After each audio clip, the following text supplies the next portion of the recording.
Hello. Welcome everybody to Chapter 12, the final chapter of No Bad Parts, Healing Trauma and Restoring Wholeness with the Internal Family Systems Model, written by Richard C. Schwartz. I'm going to be hosting everything on my Google Drive, so for the full audio, please check out the description.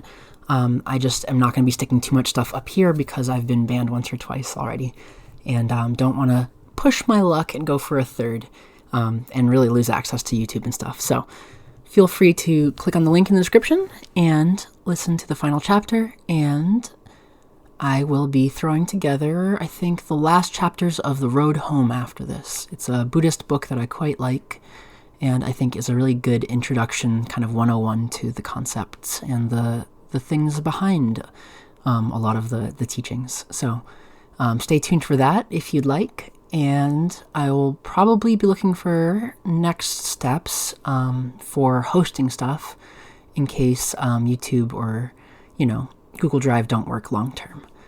Thanks so much, everybody, for listening along, and I hope you enjoy.